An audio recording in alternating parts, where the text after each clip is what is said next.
दोस्तों, किसी ने सही बात कही है कि बदन मेरा मिट्टी का है, सांसें मेरी उधार हैं, घमंड करूं तो किस बात का, यहाँ हम सब तो किराएदार हैं। नमस्कार दोस्तों, विचित्र दुनिया यूट्यूब चैनल में आपका दिल से स्वागत है। ये कहानी एक योद्धा के जीवन से प्रभावित एक मोटिवेशनल स्टोरी है जो आपको अपनी जिंदगी को देखने का एक नया नजरिया सिखाएगी। बहुत समय पहले की बात है।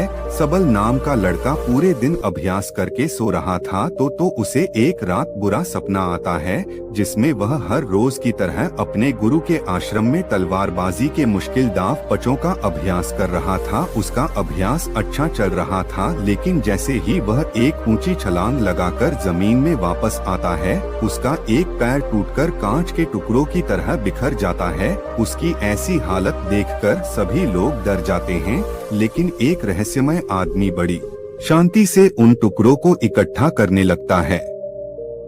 जिसने काले रंग के जूते पहने हुए थे, सबल घबराकर नींद से जाग जाता है। उस समय रात्रि से सुबह होने वाली थी और वह खुद को शांत करने के लिए बाहर टहलने निकल जाता है। कुछ देर चलने के बाद वह एक पुराने घर के बाहर आकर रुक जाता है और उसके बाहर पेड़ के नीचे जाकर बैठ जाता है। तभी एक बूढ़ा आदमी उस घर से बाहर निकलता है, जिसने बिल्कुल वैसे ही जूते पहन रखे थे जैसे सबल ने अपने सपने में देखे थे। सबल उस बूढ़े आदमी से कहता है कि तुम्हारे पैरों में अलग अलग जूते हैं, तो जवाब में वह आदमी कहता है कि इसमें से एक जूता नया है और दूसरा पुराना। फिर सबल वहाँ से उठकर जाने लगता है और वह आदमी वहीं पर बैठ जाता है। लेकिन जब अगले ही पल सबल पीछे मुड़कर उस आदमी को देखता है तो वह आदमी उस घर की छत पर पहुंच चुका था, जो कि आश्चर्यचकित कर देने वाली बात थी, क्योंकि एक बूढ़े आदमी के लिए बिना किसी सहारे के इतनी जल्दी छत पर पहुंच जाना असंभव बात थी। सबल उस बूढ़े आदमी से पूछे कि उसने ऐसा कैसे किया, लेकिन वह आदमी रहस्यमय ढंग से चुपचाप उसकी ओर देखता रहता है। तो सबल वहां से चला जाता है। फिर सबल आश्रम के अभ्यास मैदान में तलवारबाजी का अभ्यास करने जाता है। सबल अपने आश्रम का सर्वश्रेष्ठ तलवारबाज था, लेकिन वह अपने प्रदर्शन से संतुष्ट नहीं था। वह खुद को दूसरों से बेहतर समझता था, इसीलिए वह थोड़ा घमंडी भी था। अपने आप को सबसे श्रेष्ठ साबित करने के लिए वह तलवारबाजी पर ऐसे प्रयोग करता था जो कि बहुत ही मुश्किल और खतरनाक थे। ऐसे प्रयोग करके वह सर्वश्रेष्ठ तलवारबाज बनना चाहता था, क्योंकि तलवारबाजी के क्षेत्र में ऐसे प्रयोग और अभ्यास आज तक किसी ने नहीं किए थे। लेकिन उन अभ्यास को वह कर नहीं पा रहा था और बार बार जमीन पर गिर जाता था।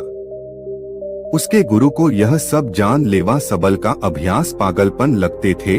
वह उससे कहते हैं कि तुम एक बेहतरीन योद्धा हो, लेकिन तलवार के इन अभ्यास को कर पाना संभव नहीं है, क्योंकि इसके लिए असाधारण ताकत, अचूक तकनीक और निडरता की जरूरत है, और अगर तुमसे जरा सी भी गलती हुई तो तुम बुरी तरह घायल हो सकते हो या फिर तुम्हारी जान भी जा सकती है। गुरु की बातें सबल को दुखी कर देती हैं। उसे इन विशेष अभ्यास को करने के लिए विशेष प्रशिक्षण की जरूरत थी, तो वह मदद मांगने वह उस बूढ़े आदमी के पास चला जाता है। सबल उससे पूछता है कि आप पल झपकते ही उस ऊंची दीवार पर उस दिन कैसे चढ़ गए थे, क्योंकि मैं खुद एक योद्धा हूँ और मैं अच्छी तरह यह जानता हूँ कि कोई भी योद्धा ऐसा नहीं कर सकता। वह आदमी सबल से कहता है, उसे समझने के लिए अभी तुम बहुत कमजोर हो और तुम्हें बहुत कुछ सीखने की जरूरत है।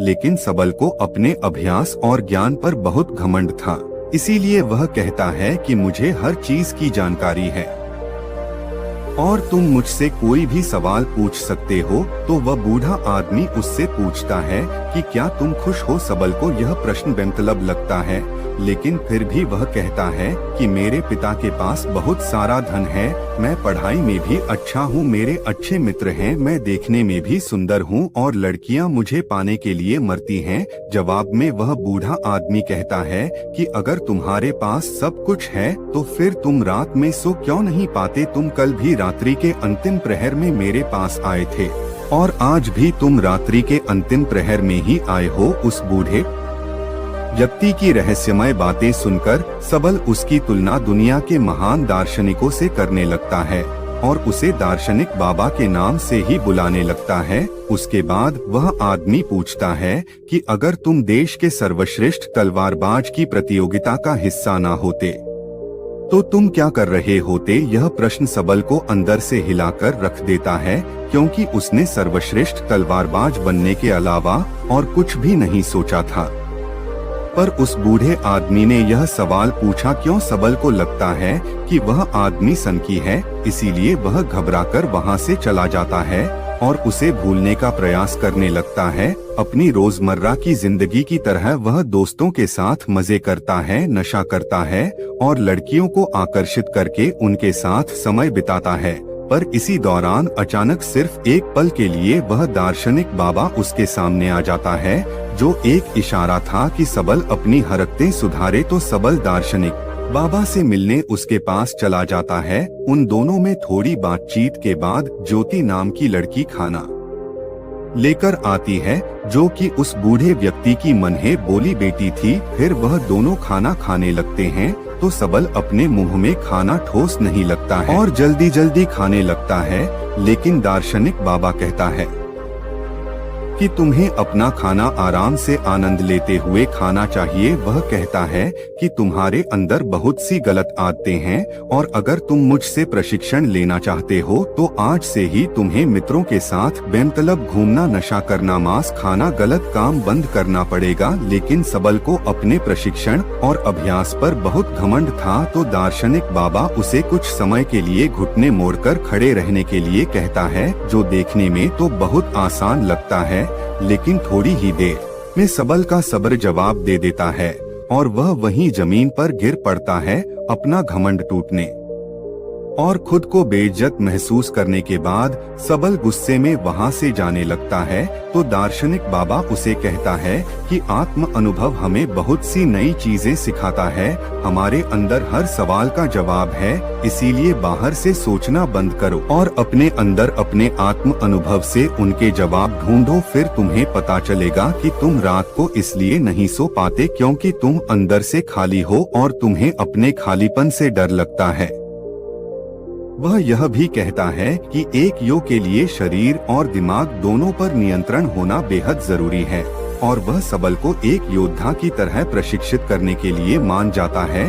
अगले दिन सबल जब अपने आश्रम के अभ्यास मैदान में जाता है तो वहां उसे पता चलता है कि उसके मित्र के हाथ में अभ्यास के दौरान गहरी चोट आ गई है और अब उसका मित्र देश की सबसे बड़ी प्रतियोगिता में हिस्सा नहीं ले पाएगा। इस बात से सबल के मित्र को प्रशिक्षित करने वाला शिक्षक बहुत परेशान था, क्योंकि वह तीरंदाजी में सबसे श्रेष्ठ योद्धा था। रात को सबल फिर दार्शनिक बाबा से मिलने जाता है। उस समय दार्शनिक बाबा बैलगाड़ी के पहिए को सुधार रहे थे। वह सबल से एक लोहे का टुकड़ा तो सबल जानबूझकर उस लोहे के टुकड़े को बाबा की तरफ तेजी से फेंकता है, लेकिन बाबा बिना उसकी ओर देखे बड़ी आसानी से उस लोहे के टुकड़े को अपने हाथों में पकड़ लेता है।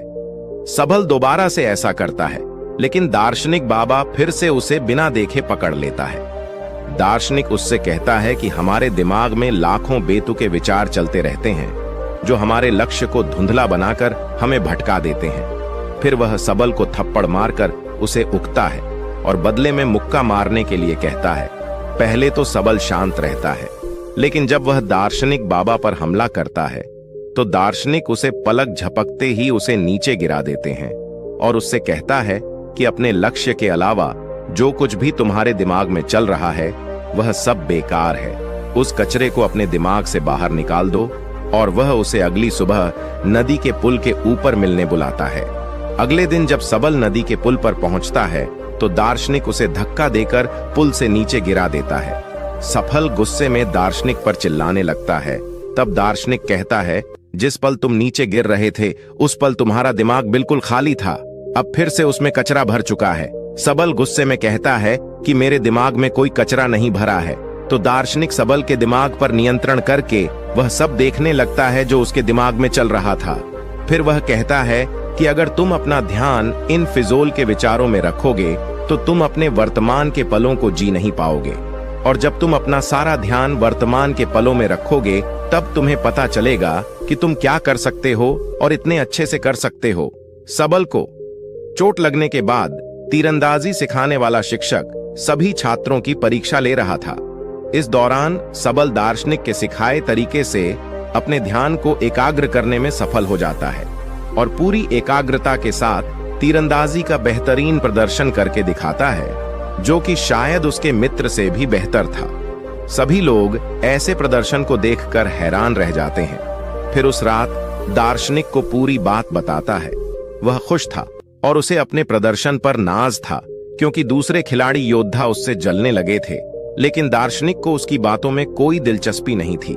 वह कहता है कि तुम अभी भी अतीत में जी रहे हो और तुम्हें अपने प्रदर्शन पर घमंड भी है। इसका मतलब अभी तुम कुछ भी नहीं सीखे। इतना कहकर वह उसे घर जाने के लिए कहता है और आज रात उसे कुछ भी सिखाने से मना कर देता है। लेकिन यहाँ कुछ अजीब होता है।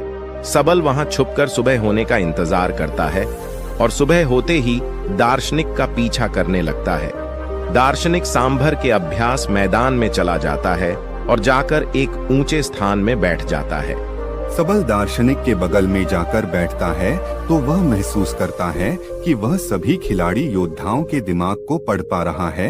वह उनके दिमाग में चल रही सभी बातों को सुन सकता है। उसे हैरानी तो तब होती है जब सबल स्वयं को उस अभ्यास मैदान में आते हुए देखता है। यह देखकर वह अपनी जगह से नीचे गिर जाता है। फिर उसे पता चलता है कि यह सब तो उसका भ्रम है। ना तो सुबह हुई थी और ना ही उसने दार्शनिक का पीछा किया था। यह तो दार्शनिक था जो उसके दिमाग से खेल रहा था। दार्शनिक उससे कहता है कि अभी तो तुम्हें बहुत कुछ सीखना बाकी है। लेकिन सबल बुरी तरह से डर चुका था तो वह घबराकर वहां से चला जाता है।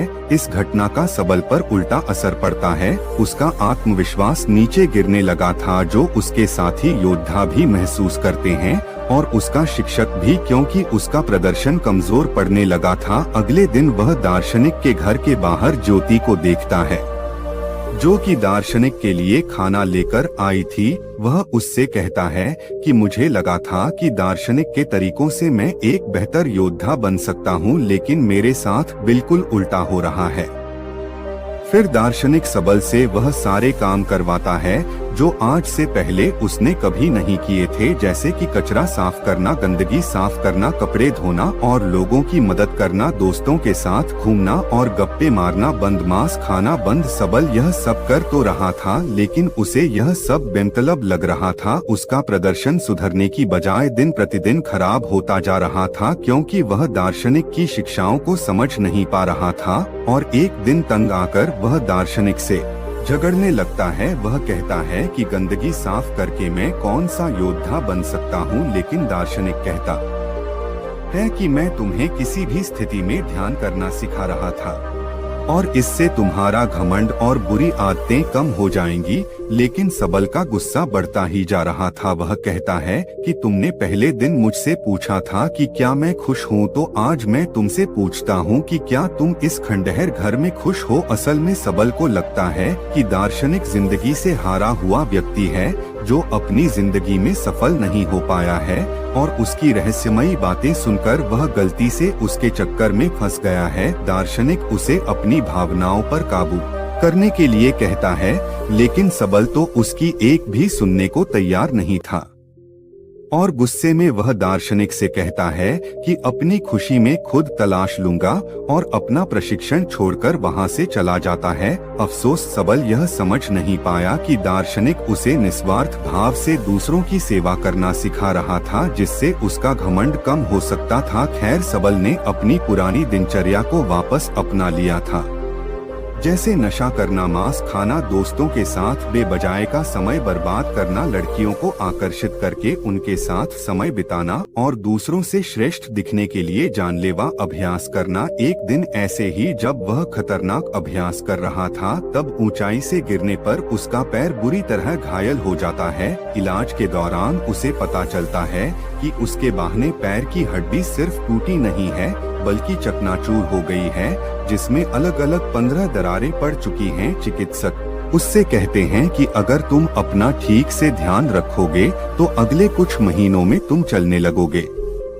सिर्फ चलने सबल को पता चल चुका था कि उसका सर्वश्रेष्ठ तलवारबाज बनना अब लगभग असंभव हो चुका है, क्योंकि उसे चलने के लिए भी बैसाखी का सहारा लेना पड़ता था और उसका प्रशिक्षण भी पूरी तरह से बंद हो चुका था। टांग टूटने के साथ ही अब उसका घमंड भी टूट चुका का था। फिर एक दिन ज्योति उससे मिलती है।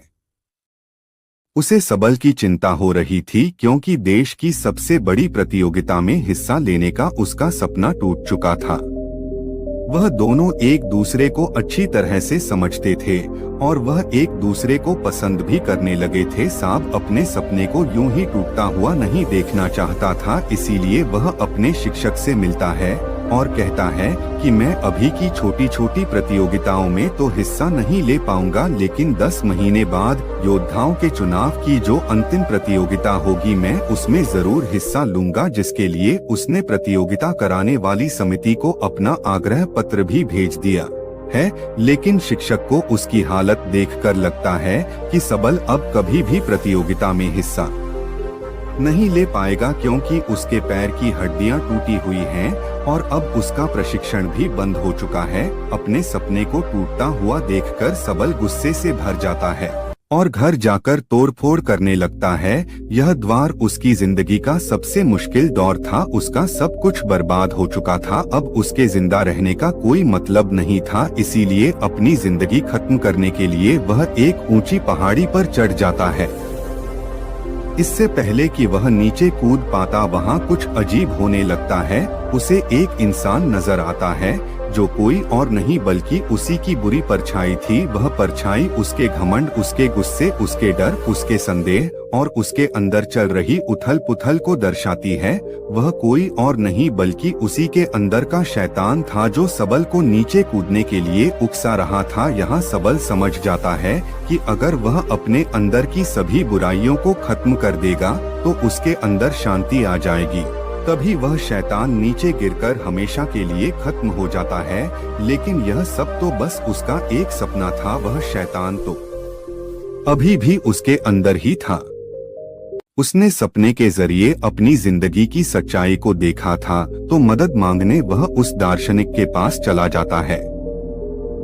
सबल दार्शनिक के पास जाकर रोने लगता है। दार्शनिक उससे कहता है कि हर चीज का एक मकसद होता है। अब तुम्हें अपने सवालों के जवाब अपने अंदर से ही ढूंढने पड़ेंगे और जब तक तुम्हें अपने अंदर से कोई खास जवाब नहीं मिलता तब तक तुम उस पेड़ के नीचे बैठे रहो। सबल पेड़ के नीचे बैठकर सोचने लगता है। उसके पास समय तो बहुत था, लेकिन वह क्या सोचे उसे यह पता नहीं था। वह बार बार अपने नए जवाब के साथ दार्शनिक से मिलता, लेकिन हर बार दार्शनिक उसके जवाब से संतुष्ट नहीं होता था और उसे वापस भेज देता था। फिर सारी रात सोचने के बाद जब सुबह वह एक नई शादीशुदा जोड़े को देखता है तो उसे अपना जवाब मिल जाता है। फिर सबल दार्शनिक के पास जाता है और कहता है कि हमारी जिंदगी का एक एक पल बहुत खास है, हमें अपनी जिंदगी की कदर करनी चाहिए। उसका यह जवाब सुनकर दार्शनिक खुश हो जाता है। सबल को अपनी जिंदगी की कीमत पता चल चुकी थी। अब ऊंचाई से कूदने के विचार उसके दिमाग में नहीं आएंगे। दार्शनिक के साथ रहते हुए वह बहुत सी नई बातें सीखता है। दार्शनिक उसके अंदर फिर से जीने की आशा भरता है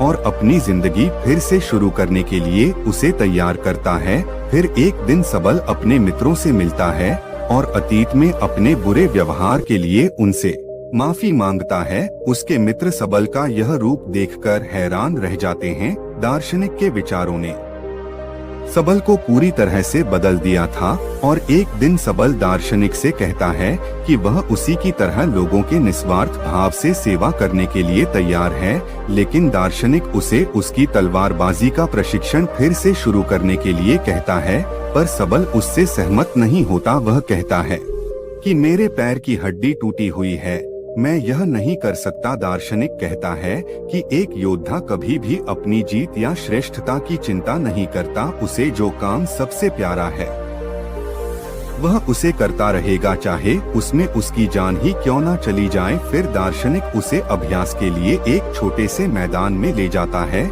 जिस उसने तब तैयार किया था जब सबल घायल होकर बिस्तर में पड़ा था। अपने पैर में 15 चोटें होने के बाद भी सबल पूरी मेहनत और लगन से अभ्यास करता है और खुद को आने वाली प्रतियोगिता के लिए तैयार करता है।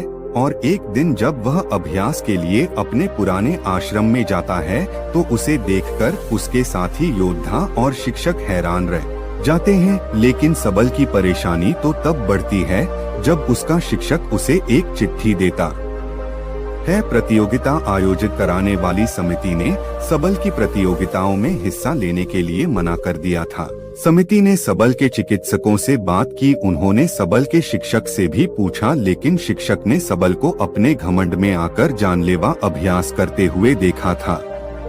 उसे लगता था कि सबल इस प्रतियोगिता के लिए पागलपन की किसी भी हद तक जा सकता है, जो एक दिन खुद को ही मार डालेगा। इसीलिए उसने सांप की हिस्सेदारी का समर्थन नहीं किया। अपने मंजिल के इतने करीब आकर एक बार फिर से उसका सपना टूट जाता है। दार्शनिक उससे कहता है कि कोई भी असहमति पत्र तुम्हें रोक नहीं सकता, तुम वह करते रहो जो तुम्हें अच्छा लगता है।